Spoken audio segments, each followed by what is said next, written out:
You're welcome back. Hundreds of Nigerians die every year in truck crashes, not for lack of laws, but because enforcement and driver training remain weak. Federal Road Safety Corps data shows drugs caused more than a quarter of all road accidents deaths in 2022. That's nearly 3,000 fatal crashes. Yet over 70% of long-distance truck drivers have never had formal training, according to a government-commissioned study. Most drivers learn on the job through informal apprenticeships. Defensive driving, load limits and fatigue management are rarely taught. Licensing is mostly paperwork, not skill-based testing. A pilot program in Ogun State shows that works. Mandatory 2-week certified training for commercial drivers cut crashes rates almost in half within 6 months. Mechanical breakdowns and load violations also dropped sharply. Experts say Nigeria doesn't need new laws. It needs to enforce existing rules, expand certified training nationwide, and create a single registry to track drivers' records. With trucks moving over 80% of the country's goods, a reform in driver training is urgent. The central bank estimates road crashes cost the economy 1.3 trillion a year. And for experts' analysis of why reckless driving, truck driving persists despite regulations, and the role of structured training in reducing accident and saving lives in Nigeria. Adebanjo Akingbade, head of Defensive Driving Training Department, AA Rescue Limited, joins us now on Newsday. It's good to have you with us. Good afternoon. Thank you very much. So, why reckless driving, persists among truck drivers despite all these regulations, you think? Thank you very much for the opportunity. Like you have said earlier, most of these drivers are not properly trained, and that's a major cause. Statistically shows also that 95% of all accidents are traceable to human error. Now, if that is so, then that showcases that we have a lot of work to do with the drivers involved. And this is basically based on the training of these drivers. Now, if you look at your background as the head of the Defensive Driving Training Department at AA Rescue, what exactly does defense driving mean, and why is it critical for truck drivers in Nigeria? Yes, defensive driving training is very critical because this is an awareness or an education that educates the driver to understand what it takes to drive for the purpose of saving lives, saving time, and saving money, in spite of the conditions and in spite of the actions of others. You will agree with me that accidents can be a two-way thing, either from the originator or from the other party. Now, if both parties understand what it takes and the purpose of their driving is that lives must be saved ultimately, then defensive driving is the package or is the thing that they need to understand, because it bothers about safe driving at all costs. Very good. Now, on close observation, truck drivers are younger these days. You would notice that, especially those driving articulated trucks and, of course, fuel tankers as well. So how significant is this, and what are the risks involved? We've always talked about the issue of just paper qualifications when it comes to tests and all that, not being physically present. And your thoughts generally?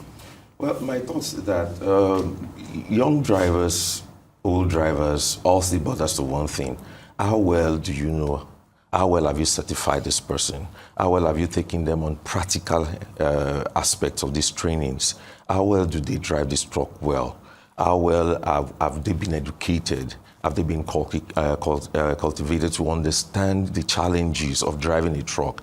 You will agree with me that driving a truck is not the same as driving a car. Now, a lot of things are involved. But then most of these young ones feel that because I can drive a car, then I automatically think I can just shift a gear with the truck. No, that does not apply. So there's need for quality time spent for one to really understand all it takes to drive a truck properly.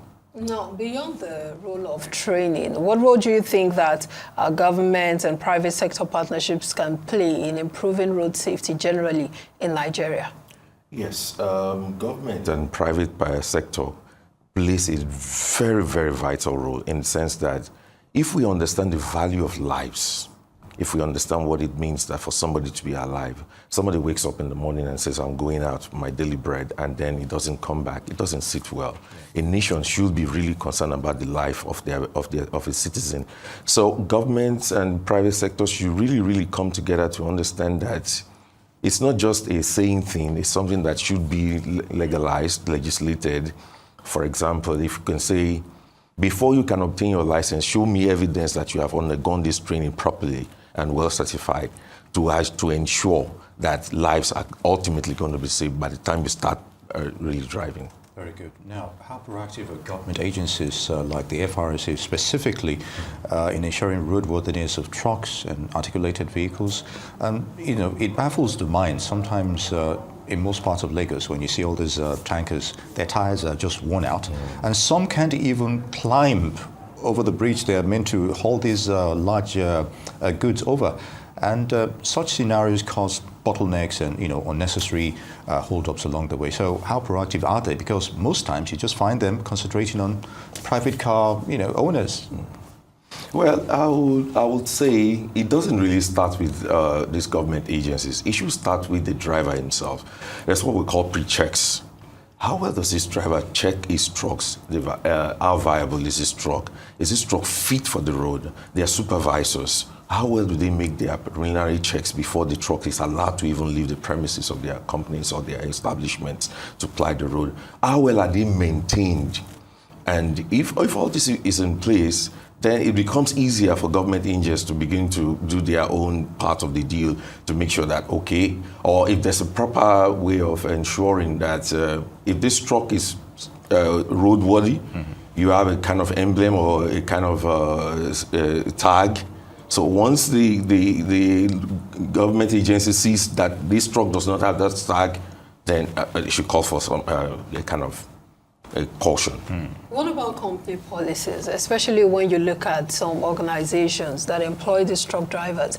Would you say they're doing enough in putting the checks in place, ensuring that the person driving this truck or the drivers driving the trucks are in a stable mindset, mental health, and all of those checks are put in place? And also, how professional do we take the business of truck driving? In other countries, the Western world, they take truck driving as a professional business, and of course, when you see it as a professional business, you would put all of the necessary checks in place.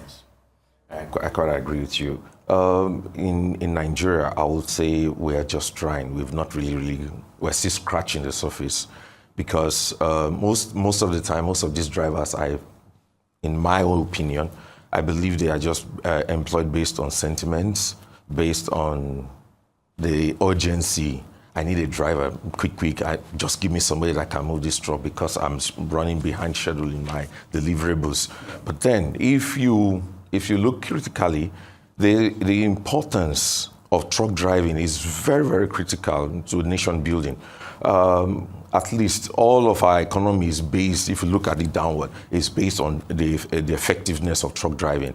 So if that is so, then why don't we spend more time in qualifying these drivers, putting more to make sure that these drivers are well trained and well certified to handle this aspect of the business? I'm still talking about having them well trained. In your field, how has it been in terms of response of these drivers when you have to talk to them and you have to train them, to wholeheartedly, take to those training and apply them to the field? Where were they? Well, in our little experience that we have had over the years, the drivers were very excited that they have at least a body is coming up to give them this proper training. I had one, if you mind me, I had one, once had a student saying that he got a training from his friend, and at the end of the day, he couldn't imagine that at this stage in our country that we don't have such a standard training school that can really get into this. This prompted us to even look deeper to see that if we have FRC programs, why don't we look at this other aspect? Because there's so much laxity in that aspect. So the response has been awesome and more encouraging. And we too are also doing our part to make sure that more people get more awareness to see that at least there's a standard school where they can come to for this kind of trainings. Now, there's also the issue of substance abuse, especially amongst these drivers. You hear of the issues of stimulant, all other, alcohol and all of those things that they take even before getting on the road. How serious is this issue, and what's your experience, and what is your organization doing about it? It's a very serious problem that we have, majorly sponsored for the fact that there are pressures on them, on their deliverables. You have, say, the driver is being told that within 24 hours, you have to make 24 trips. That's an average of 1 trip an hour. And then the challenges on the road are so awesome. Traffic, bad road state and the likes. And now the driver is like overtired and all that. And then he thinks that, look, let me take a stimulant or something else that will be able to keep me going on. But the effects of these drugs are very, very dangerous. And the reality of it is that it makes the driver lose his consciousness, makes his sense of reasoning. In general, he's not fit to drive. And then the supervisor is waiting for him to return on time. And the pressure is everywhere. So the problem is just enormous. But then what we are doing is to synthesize a lot of these drivers. And one of our curriculums dealt specifically on that. That it's not just making an awareness of what the problem is, but what are the solutions, and then the long-term damage it causes to their health at the end of the day, which is very, very, very, very detrimental. Very good. We talked about enforcement and other aspects of that, but what about existing laws to curb reckless truck driving in Nigeria? How proactive are they? Well, in that light, I would say that our government agencies are trying their best, but the problem still lies with the individual. A lot of people are looking for a way to beat the government system. A lot of people are looking for a way to dodge, as it were, all these enforcement agents. You've seen the place where it's clear, put on your seatbelt, but then the seatbelt is malfunctioning. And then he sees the road safety official or any other official coming, and he's trying to hide, and he's trying to, for what's good? It's not for your own good. If you understand that your life is at risk at that point, you should be able to put in place all those things that demands for your safety, rather than waiting until I see a road safety official or I see somebody else before I know what to do is right. No. It doesn't apply that way.